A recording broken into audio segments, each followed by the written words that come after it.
विद्यार्थी के कौन कौन से लक्षण होते हैं एवं उन्हें किस प्रकार श्रम करना चाहिए जिससे उनका मन पढ़ाई में लगा रहे, मन उबे नहीं, कृपया मार्गदर्शन करें। काक चेष्टा बको ध्यानम, श्वान निद्रा तथैव च, अल्पाहारी ग्रही त्यागी, विद्यार्थी पंच लक्षणम। ये विद्यार्थी के लक्षण हैं।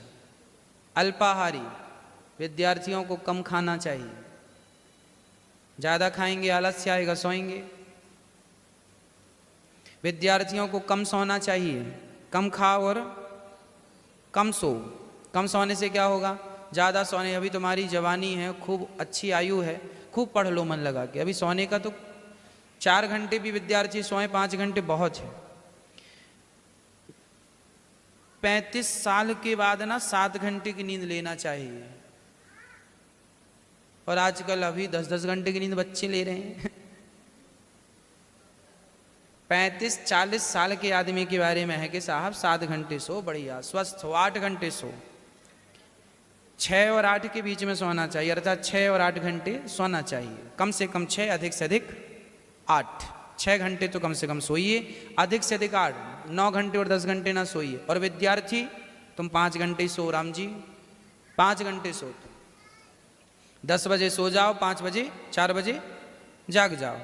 कम सो, ज़्यादा पढ़ो, मन पढ़ाई में लगेगा, काम बनेगा। तो विद्यार्थी के धर्म क्या है? सिर्फ अपनी पढ़ाई करना, सिर्फ अपनी पढ़ाई करना, पढ़ाई में पूरा फोकस करना, मन लगाना। जब हम भागवत पढ़ने आए थे ना वृंदावन, तो हम कैसे पढ़ते थे? हम जो भी पढ़ते थे ना, हमारी पढ़ाई जो भी हम पढ़ते थे गुरुजी के पास जाके, उसको आके पहले डिस्कस करते थे अपने साथ के बच्चों से। बच्चे नहीं होते थे तो अपने आप से डिस्कस करते थे उसका, आज क्या पढ़ाया गया, आज क्या पढ़ा, आज हमने क्या अच्छा पढ़ा, गुरुजी ने क्या कहा। पूरा जब हम उस पर 4 मिनट 10 मिनट आधा घंटा बात कर लेते थे ना, तो वो सब्जेक्ट माइंड में तो था, गुरुजी ने पढ़ाया, पर चर्चा कर लेने से वो सेटअप बिल्कुल जम जाता था अंदर। वो आज तक याद है, भूलने की बीमारी नहीं। आजकल आप लोगों ने जो पढ़ा सब भूल गए, क्योंकि रटंत विद्या, रटने वाली विद्या थी। हमारी विद्या रटने वाली है नहीं, हमारी विद्या समझने वाली, क्योंकि हमें एक बात को अलग अलग ढंग से 50 बार कहना है। तो हम भूलेंगे तो कैसे काम चलेगा? हम आपको 3.5 घंटे रोज कथा सुनाते हैं, कथा सुनाते हैं कंटिन्यू। अब सुनाते सुनाते भूल जाएं तो कैसे काम बनेगा? हमें तो ये भी याद रखना पड़ता है, इसका नाम क्या था, उसके बाप का नाम क्या था, उसके बाप का नाम क्या था, और फिर उनके बाद वो क्या कथा है, कहाँ गए, क्यों गए, क्या कारण था, उसके पीछे भाव क्या था, उसके पीछे दृष्टांत क्या है, वो आपके बात समझ में कैसे आएगी, वो सब ध्यान में रखना पड़ता। आपको ये दास अनिरुद्ध आपको जो भी कथा सुनाता है, जो भी बात समझाता है, सुनाता है, आपको समझ में आती है कि नहीं आती है? आपको पता है क्यों आती है? आपको समझाने के लिए हमें स्ट्रगल करना पड़ता है, हमें मेहनत करनी पड़ती है, हमें पसीना बहाना पड़ता है कि आपको समझ में क्या। सरल से सरल बातें हमें पूरे संसार की खोज के लानी पड़ती हैं, शास्त्रों की, तब आपको तो क्या है, पका पकाया मिलता है, आपको समझ में आ जाता है। पर वो पकाने के लिए हमें मेहनत करनी पड़ती है, और हम विद्यार्थी हैं, यदि हम मेहनत नहीं करेंगे तो आपको समझा नहीं पाएंगे। वही बात दूसरा व्यक्ति सुनाएगा, वही बात सुना रहा है, पर वो आपकी समझ में नहीं आएगी। पर ये दास अनिरुद्ध जो भी बात सुनाएगा वो आपको समझाएगा, समझ में आएगी आपको। इसका तात्पर्य यही है, हम जब पढ़ने आए थे वृंदावन में, तो हमें जो पढ़ाया गया हमने उसका बहुत रिवीजन किया, बार बार बार बार बार बार उसके बारे में डिस्कस किया, बातें की। एक सब्जेक्ट, अब जैसे हमें मुद्दा दिया जाए प्रेम में बोलना, अब उसमें बहुत कुछ होता है बोलने के लिए। बोल दीजिए, आप कितना बोल पाएंगे? मतलब वो विषय तैयार करने होते हैं, किसी भी सब्जेक्ट को तैयार। मैं जब हिंदी पढ़ता था, जब अपनी क्लास में 9वीं 10वीं क्लास में 8वीं क्लास में जब हिंदी पढ़ता था, संस्कृत पढ़ता था, तो मैं कभी इस प्रश्नोत्तर याद नहीं करता जैसे आप लोग याद करते हैं। प्रश्नोत्तर याद कर लिए, प्रश्न याद कर लिए, उसका उत्तर याद। हमने कभी प्रश्नोत्तर याद ही नहीं किए। हमने क्या याद किया? हमने पूरी बुक पढ़ डाली, और पूरी बुक पढ़ने के बाद पूरी कहानियाँ याद कर ली। मतलब पढ़ पढ़ के 2-4 बार पढ़ लो तो याद, वो चीज़ें याद हो जाती हैं कहानी के तौर पे। और उसके बाद फिर प्रश्न पूछ लो किसी से कि भाई जरा पढ़ के बताना, तो ये प्रश्न पढ़ के बताएगा, हम खुद उत्तर देते जाएंगे, क्योंकि कहानी पता है, हमें कहानी पता है। तो जो रटने वाली, अब जैसे हमने हमारे ज़माने में पंच परमेश्वर हमने पढ़ा था, हमारे हिंदी की बुक में एक कहानी थी पंच परमेश्वर। ताई ताई एक कथा थी, पसीने की कमाई, अपनी कमाई, ये इनमें से कुछ मुंशी प्रेमचंद्र जी की कहानियाँ थी। आज तक इन कहानियों को हमने, आज तक हमें ये कहानियाँ भी याद हैं, आज तक इनके प्रश्नों के उत्तर भी याद हैं, और कभी हमने रटा नहीं। रटने वाली विद्या भूल जाती, इसलिए हमें रट रट के नहीं, समझ समझ के पढ़ना है ना। हमें याद नहीं होती थी ना कोई चीज़ें, तो हम उसका दूसरा तरीका निकालते थे, ये याद कैसे होगी, है ना। हमें याद करनी हो तो हम उसका दूसरा तरीका निकालते थे कि ये कैसे, या जो चीज़ उससे रिलेटिव संबंधित जो चीज़ याद होती थी, उसको याद करने से वो चीज़ याद आ जाती थी। तो ये पढ़ने की भी एक कला है, इसलिए हमें विशेष रूप से मन लगा के ध्यान से पढ़ना चाहिए। अल्पाहारी ग्रही त्यागी, ग्रह त्याग, ज़्यादा मोह, कोई मर गया, बच्चे जा रहे हैं मरने, अरे तुम वो मर गए, तुम पढ़ाई करो, तुम ना घूमो मरने पे। ज़्यादा फंक्शन ना अटेंड करो, ना तुम्हें शादियाँ अटेंड करनी है, ना तुम्हें किसी के मरने पे जाना है, ना मरने पे जाओ, ना किसी के शादियों पे जाओ, तुम्हारा ध्यान सिर्फ पढ़ने पर होना चाहिए। हम ही पार्टियाँ करने लगेंगे, जितना घुमाओगे अपने बच्चों को उतना उनका मन भटकेगा। इसलिए विद्यार्थी को एक जगह रहना चाहिए। चलो कल शादी है, अरे महाराज जी रात का, दिन भर बच्चे पढ़ते हैं रात को जो तुम्हारा डिस्को हुआ वो रात पूरा माइंड में चलेगा, कल उनका मन नहीं लगेगा, डिस्को में ध्यान रहेगा पूरा। इसलिए विद्यार्थियों को, हम लोग जब पढ़ते थे तो हम लोग आश्रम से बाहर नहीं निकलते थे, काम करते थे, गाय का गोबर साफ करते थे, गौशाला जाते थे, गोबर उठाते थे, खेतों में जाके कटाई करके थ्रेसर में फसल गाहते थे, उसके बाद फिर पढ़ते थे। हमारी ड्यूटी लगती थी पढ़ने की, हम लोग पढ़ाई मेहनत से किए हैं। आजकल के बच्चे कोई मेहनत नहीं करते पढ़ने के लिए। हम लोगों ने पढ़ाई के लिए क्या क्या किया है, पोंछा लगाते थे पूरे आश्रम में, झाड़ू लगाना, पोंछा लगाना हम ही लगाते थे, पढ़ते भी थे, झाड़ू भी लगाना है, पोंछा भी लगाना है। और 1 कुंटल आटा, मतलब 100 किलो आटे की रोटी मैं स्वयं बनाता था, एक बैठक में। आप में से किसी स्त्री ने शायद इतनी रोटियां एक साथ बनाई हों। हमें अभ्यास था, हम जो भी करते थे खुशी से। हमारे साथ 25 लड़के थे पढ़ने वाले। जब उनकी ड्यूटी, हमारे यहाँ क्या है, एक दिन ड्यूटी आती थी भोजन बनाने की, तो जब लड़कों की ड्यूटी आती थी रोने लगते थे, अब रोटी बनानी पड़ेगी। पर हम रोते नहीं थे, हम जो भी काम करते थे उसे प्रसन्न करना तो पड़ेगा, रो रो के क्यों, हंस हंस के करो।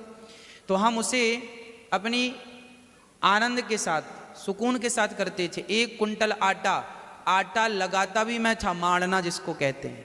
1 कुंटल आटा मैं मारता था, बड़ी बड़ी परातें थीं, 1 कुंटल 3 भागों में, 2 भागों में डिवाइड करके मारता था, पानी डाल के मारने के बाद उसको लोई करके और बेलना।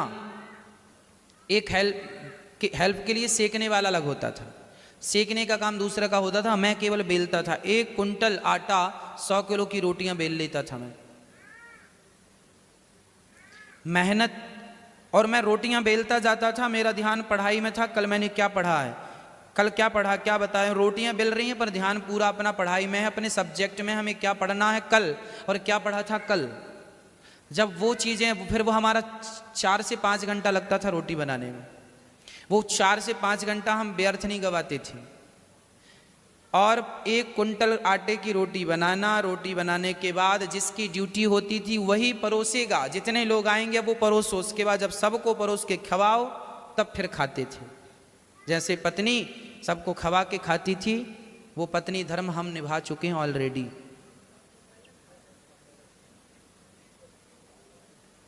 ऐसी विद्या ऐसे प्राप्त नहीं होती, विद्या उन्हीं को मिलती है। माँ लक्ष्मी भगवती कृपा उन्हीं पे करती हैं, और सरस्वती माँ कृपा उन्हीं पे करती हैं जो उनको पाने के लिए लगन लगाता है। श्रद्धावान लभते ज्ञानम, विद्या कैसे आती है, श्रद्धा से आती है। इसलिए श्रद्धा आवश्यक है। जो पढ़ो मन लगा के पढ़ो, जो करो मन लगा के करो। मैं जो भी करता था, करता हूँ, मन लगा के करता हूँ। उस काम में ना कंजूसी करता, ना आलस्य करता, है ना। इसलिए आलस्य का त्याग। कम सोना, मैं कम सोता था, सोता बहुत कम था, लेट सोता था, जल्दी जाग जाता था। पढ़ने के लिए हमारे पास, वृंदावन में यहीं पढ़ते थे, पढ़ने के लिए हमारे पास साधन नहीं हुआ करते थे। साधन का अर्थ क्या हुआ? हमारे पास पुस्तक खरीदने के पैसे नहीं हुआ करते थे। कभी कभी लोग आते थे, कोई 10 रुपये दे गया, कोई 20 रुपये दे गया। हम बच्चे विद्यार्थी थे, भंडारे में कोई ने 10 रुपये दिया, कोई ने 20 रुपये दिया, वो जोड़ जोड़ के पुस्तकें खरीद लिया करते थे और फिर ग्रंथ पढ़ा करते थे। उसके बाद पढ़ने के लिए हमसे, जहाँ हम रहते थे वहाँ से 2.5 किलोमीटर दूर विद्यालय था।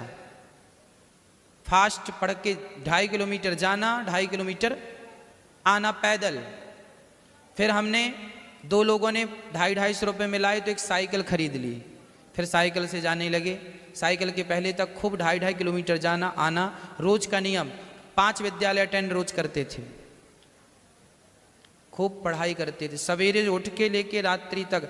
हम अयोध्या में जब पढ़ते थे तो वहाँ पर 2 ऑप्शन थे, या तो पढ़ लो या तो खा लो।